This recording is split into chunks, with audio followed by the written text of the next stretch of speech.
What's up po guys? Kuya Mon Vlog, welcome to my YouTube channel. This time po mga guys, nandito po tayo ngayon sa bahay ko sa kusina ko. Muna po yung vlog ko ngayon. Dati po dun sa kusina ng nanay ko eh. Kaya po medyo makikita nyo iba po ang lugar. Nandito po ako sa bahay ko ngayon. Ito po ang tsura ng papakita ko po aking. Kaya lang medyo mess pa po ng konti kasi lilinisin ko pa po yan eh. Pinakita ko lang sa inyo yung umpisa. Ito po.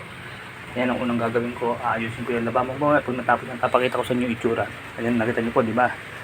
May mga medyo may kasi pinag-almusalan namin. Tapos, po, naglinis ako ng isda. Bumili agad ako ng para pagbili ko na almusal, bumili na ako ng hanggang tanghalian namin. Ito po. Pero, ito po, siya naman po ang magluluto niyan, yung misis ko mamaya. Tapos ko pong hugasin itong mga plato kasi gusto ko po, maarte po ako sa kusina. Gusto ko maganda kusina eh.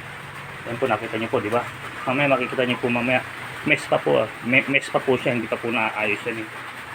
Ito po, hinanda ko lang muna yung siya raw magluluto, kaya lang ako naglinis ng sila. Nagawa rin ako ng ng nakabili ko ng ginagawa ko dati sa mama ko, yung tinabal.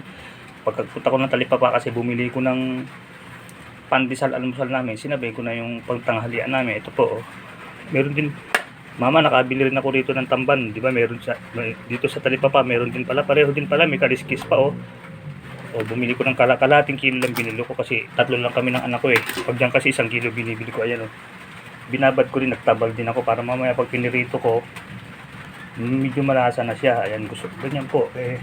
Gusto ko po naka-arrange na, ma-organize po ako. Gusto ko po naka-organize yung yan, tatatlo po yan para mamaya na yan. Iprito ko lang, nakababad na yan. Tapos siya magluluto raw siya ng binsi, ayan para may gulay po kami. Tapos ito pong lalagay niya raw po ng ganito. Ayan ito guys, ayan, sotanghon. Tapos ito po, bumili po ako ng pangsahog lang kapasong baboy. Ayan po, gusto ko po yan, ng mga naka-organize yan, mga nakatakip na ganyan para hindi nalalangawan pagkahugas ko po ng plato. Ayan, kasi gusto ko ayoko nang nakikitang ganyan ng lababo. Gusto ko malinis ako hindi naman sa pag po ako sa kusina, masilan po ako sa kusina. Ayoko marumi yung kusina kasi sabi ko bago sa mag-umpisa magluto, lilinisin ko muna yung lababo para maganda.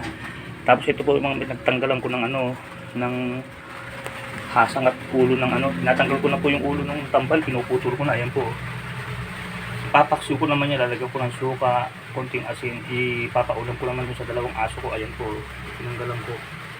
pinagtanggalan ng ulo ng tamban. Natanggal ko na po yung ulo para isang hila lang kasama dito. Ayan po tanggalin po yung hasang, tapos hindi mo naman makakain pinuputol ko na po ang ulo niyan kasama na hasang. Pag hila mo kasama na bituka, ayan kaya ito, makita niyo po yung binabad kong wala pong mga ulo yan. Ay, nakita niyo nga po pala ayan guys, sige, tuloy ko na lang po mamaya yung video ko pagkatapos ko na pong pagandahin itong lababo ko kasi po ngayon medyo maninibago kayo. Pangit yung lababo. Hindi po kasing ganda ng dating binablog ko doon sa social na bahay.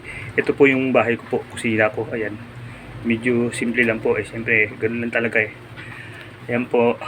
Ayan, naka-ready yung pagkatapos kong magugas ng plato. Sabi ng misis ko, siya raw magluluto ng gulay. Basta gusto ko ayusin ko muna itong lababo. Gusto ko kasi malinis ang lababo. Ayoko ng yan po, bago kami matulog kagabi, malinis yan. Siyempre nag-almusal na kami. Yan po yung mga pinag-almusalan namin. Ang gusto ko po, kada kain, huhugasan yan. Nag-almusal kami, huhugasan ko na agad yan. Ayoko nang papamamaya pa yan. Kaya nga po lagi ako nag-iipon ng tubig dito. Although mahirap ang tubig sa amin, lagi ko pong pinupuno ito dahil yun ang purpose ko. Ayoko nang yan, lagi po ako nag-iipon yan. Ayoko po kasi nang madumi yung lababo guys. Sige po mga guys, tuloy ko na lang po ulit mamaya pagka tapos na yung mga mess ng lababo ko. Pagka clean na yan, pakita ko ulit sa inyo mamaya ang video. Pinakita ko lang muna po yung iluluto mamaya. Siya raw magluluto niyang bitsuelas na yan. Basta ako na, sabi ko sige, basta pagkaluto mo sa tindahan muna ako habang nagluluto ka, tapos ka na magluto, pipirito ko naman na tong tamba na ibinabad ko dito sa tubig na may asin. Yung ginagawa ko po, yung tinabal na sinasabing tinabal, nilagyan ko po ng asin yan para medyo nilevel up ko pa ng konti. Nilagyan ko pa ng konting suka tsaka bawang. Yung iba kasi asin lang, maraming asin tapos konting tubig, ganun ginagawa ng mga maglalaot. Ako medyo pansarili, medyo nilevel up natin ng konti. Nilagyan ko ng konting bawang, konting suka para ano, pag ipiprito mamaya, kapit na yung lasa. Kung, guys, tip ko lang sa inyo, medyo pag ano, para hindi masyadong maalat, medyo damihan nyo yung tubig para hindi masyadong maalat. Kasi pagka kukunti ang tubig, minsan maalat eh. Baka mamaya ma-high blood naman kayo. Para hindi masyadong maalat. Dagdagan nyo ng konti ang tubig para hindi masyadong maalat. Kumbaga may lasa lang yung isda. Sige po mga guys, tuloy ko na lang po mamaya. Babay po. Tuloy ko na lang po mamaya, hindi pa pala babay.